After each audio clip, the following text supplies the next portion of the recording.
acres of vineyards all around town, adding a splash of green to an otherwise dry countryside. For lunch we called into the Mudgee Brewing Company on Church Street. Here we found a neat restaurant with good tucker at a reasonable price, and of course we had to sample their beers.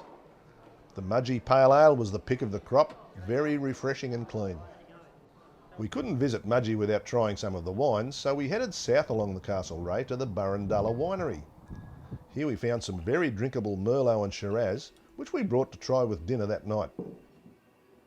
Mudgee really is a beaut place to spend some time, particularly if you're into fine wines.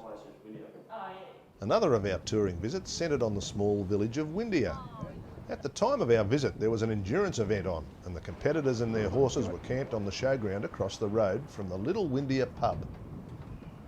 This is a typical country pub full of friendly locals and a great spot for a cold ale on a hot day. The equestrians were really impressed by the Northstars, with good reason. For events like these they can camp in the Northstar and also tow their float and horses along behind.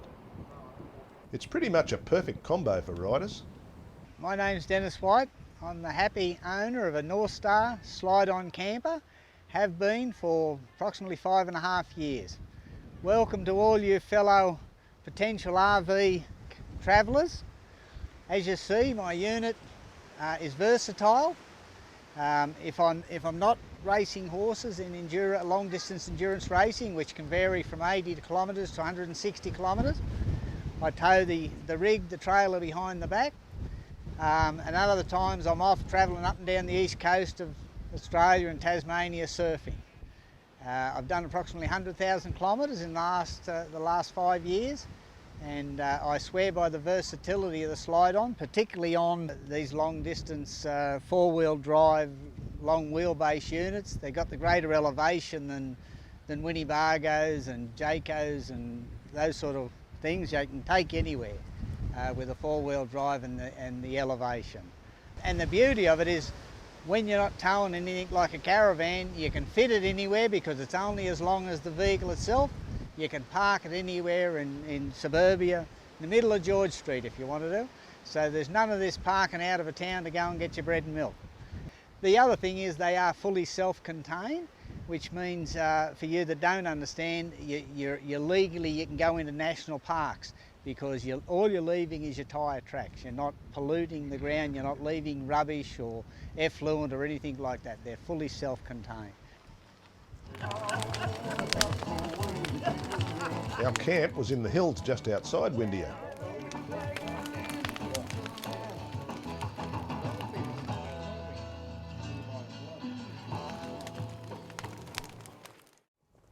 Here we indulged in a bit of fossicking, some dirt bike and quad bike riding, and just generally kicking back and having a good time in the bush.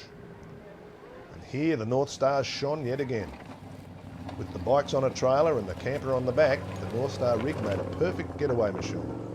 It would also have made a great fossicking rig, if only I'd found a bit of gold.